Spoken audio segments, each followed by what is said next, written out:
The movie begins with a woman getting chased at night by the police. However, she's not just any ordinary woman because she's a notorious hacker named Trinity. The cops break into her hotel room to arrest her, but she displays some kind of superpowers to overpower them, and then she escapes. After jumping out the window like Batman, she tries to hide, but some strange men in suits suddenly arrive to continue the chase. These men also have superhuman abilities, but she manages to evade them and then attempts to use a phone booth. However, just when she runs in to use the phone, one of the men drives a truck and rams into the booth, but Trinity mysteriously disappears before the crash. Elsewhere, a software engineer and computer hacker named Neo wakes up at his desk to a message on his computer telling him that the Matrix has him and that he should follow the White Rabbit. Moments later, Neo is invited to a party, and even though he's reluctant to go, he changes his mind when he sees the tattoo of a white rabbit. Later, at the club, Trinity approaches Neo and whispers to him, revealing that she knows he's looking for a certain man. She also knows that he's curious about the Matrix, so she vaguely tells him the answer will find him if he wants it to. The next morning, Neo receives a package at work and discovers a cell phone inside. He answers the phone to hear the voice of Morpheus. It's the man he's been looking for. Morpheus tells Neo that they're coming for him, so he peeks around only to see 3 suspicious men in suits looking for someone. Morpheus then advises him to hide before informing him that he can either escape through the scaffold of the tall building or get arrested. Neo tries the first option, but he's too terrified and even loses the phone that was in the box, so he ends up getting arrested by the men in the suits. Not long after that, he's taken into an interrogation room, and the men promise to pardon all of his cybercrimes if he helps catch the terrorist that they know as Morpheus. Unfortunately, Neo refuses to give them any information and just flips them off instead before requesting a phone call.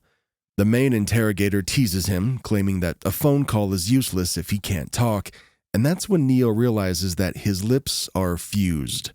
As you can imagine, he's horrified, so he freaks out, but that's when things get even crazier, because these creepy men hold him down to insert a weird, living device into his belly button. Neo is still screaming in terror when he suddenly finds himself back in his bedroom. It appears that it was all just a nightmare, and a while later, he receives another call from Morpheus. He tells Neo that he would like to meet, so Trinity and some other people pick him up. During the car ride, Trinity suddenly extracts the living tracking device from Neo's body, and man's like, "Oh shit, that was real?" After that, they take him to meet Morpheus, and he tells Neo that the reason he's here is because he knows something is wrong with the world, even though he's unsure what it is. Morpheus suddenly offers him 2 pills, a blue one to return to his life and forget any of this ever happened, or the red one to stick around and find out the truth. Neo chooses the red pill, knowing that there's no turning back, and after that, Morpheus takes him to meet Trinity and the others who attach wires to his body, preparing him for some kind of procedure. Morpheus then reveals that the pill he took will be used to track his location outside the Matrix. Neo still doesn't understand, but then reality begins to warp, and after a while, he wakes up naked in a pod of red liquid. Neo is overwhelmed when he sees thousands of pods just like his, and all of a sudden, he's drained down a tube into a huge pool of disgusting liquid. He's carried out of the pool and taken on a ship where Morpheus tells him, "Welcome to the real world," before he passes out. A while later, Neo wakes on the ship and is incredibly puzzled as he sees sockets and wires all over his body. Morpheus enters the room and begins to explain things to him. He reveals that they're not really in the year 1999, but actually they're almost 2 centuries in the future. Neo is still taking all this in when Morpheus tells him that they're on his ship, the Nebuchadnezzar. He then introduces Neo to the crew before making him sit on a chair where they suddenly plug a cord into the socket behind his neck. Just then, he's transported into a virtual world where Morpheus explains that Neo has been living in a computer simulation called the Matrix. It turns out that the real world is actually an apocalyptic, desolate land. He reveals that the artificial intelligence humanity created went out of control. This led to a war, so humans found a way to block the sky to prevent sunlight from getting to the solar-powered machines. However, the machines turned to a different power source and started creating humans to use as batteries. Morpheus explains that these humans have their minds held captive in the Matrix, but Neo refuses to believe him. Neo wakes up in the real world and continues to freak out until he passes out. Later that day, Morpheus tells him about a man that was born in the Matrix.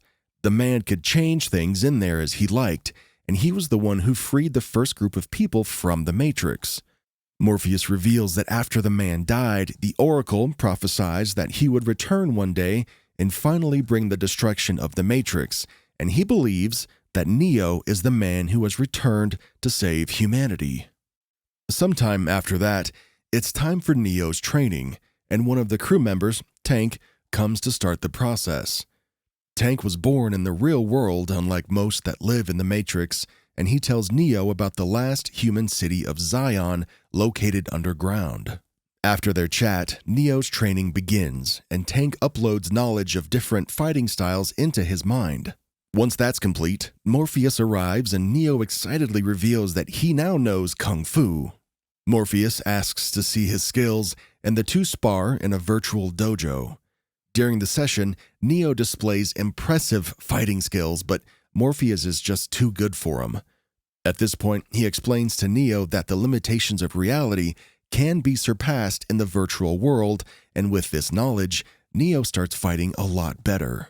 Seeing this, Morpheus decides to take the training further and initiates the jump program, which takes them to the top of a skyscraper. He tells Neo to free his mind before jumping to another roof on the far side. The crew watches nervously, hoping that Neo actually makes the jump, but he fails. Outside the simulation, Morpheus explains that death in the Matrix will mean death in the real world too. Over time, Morpheus continues to train Neo in the simulation and reveals that the dangerous men in suits are actually agents. The agents are the ones who protect the Matrix, and nobody has ever defeated them, but Morpheus believes that Neo will. Outside the simulation, Neo finds that the ship is being chased by a Sentinel, which hunts down rogue humans. Thankfully, the Sentinel leaves them alone and they're all relieved. Later, another crew member, Cypher, shares his regrets with Neo. He says he wishes he never took the red pill and advises Neo to run away if he even comes face to face with an agent. Later, Cypher meets with an agent in the Matrix and agrees to have his memory wiped to live as a wealthy man in there, and in return, he'll give them to Morpheus. Meanwhile, Neo also goes back inside the Matrix to meet the Oracle, and when he asks Morpheus about her, he reveals that the Oracle is the one that prophesies the second coming of the man that would take down the Matrix. Neo finally meets the Oracle, who really just seems to be a lady giving grandma vibes. She asks Neo if he thinks he's the one, and he's not sure. She then takes a closer look at him, and just like Neo suspected, she reveals that he is not the one. However, she also tells him that Morpheus strongly believes that Neo is the one, to the point that he's willing to sacrifice himself for Neo. She tells him that one of them will have to die, and it'll be up to Neo to decide who lives. Afterward, Neo joins the crew, and they notice a glitch in the Matrix, which means something has been changed. Sure enough, they're suddenly trapped inside the building, and at the same time, they're ambushed by special ops who've been tipped off by Cypher. Tank guides them from the real world to help them find an exit, but agents suddenly arrive to make things more difficult. They grab Neo, but Morpheus intervenes and holds them off. Cypher pretends to trip so the others will leave him behind while Morpheus is captured by the agents. Cypher goes back to the real world with Tank's help and then shoots Tank and his brother, Dozer. When Trinity calls for help, Cypher answers and reveals how tired he is of fighting in their dark world. He kills the other two crew members, Apod and Switch, who are fighting inside the Matrix, but then Tank gets back up and kills him. Back in the Matrix, the head agent, Smith, tells Morpheus how the Matrix was designed to be a paradise for humans, but it didn't work because they kept trying to wake up from it. He interrogates Morpheus and then injects him with a substance to make him talk. Tank observes this from the real world and reveals that the agents are trying to get codes for the city of Zion's mainframe from Morpheus. If they do, they would be able to wipe out the rest of humanity, so Tank suggests that they kill Morpheus to avoid this. However, Neo remembers what the Oracle told him and decides to go back into the Matrix to save Morpheus. Even though it's a crazy plan, they let him do it, but Trinity insists on going with him. Neo tells Tank that they'll need lots of guns, and boy were they loaded with ammunition.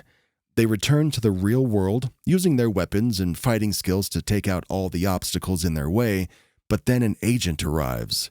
Neo shoots at it, but it dodges all the bullets before returning the favor. Neo dodges all but one bullet, which grazes his body and knocks him down. The agent then attempts to finish him off, but Trinity appears to shoot it in the head. Afterward, Neo and Trinity use a helicopter left behind to rescue Morpheus. He tells Morpheus what the Oracle told him, but he still insists that Neo is the one. Using a phone line, Trinity and Morpheus escape, but Agent Smith destroys the phone before Neo can leave.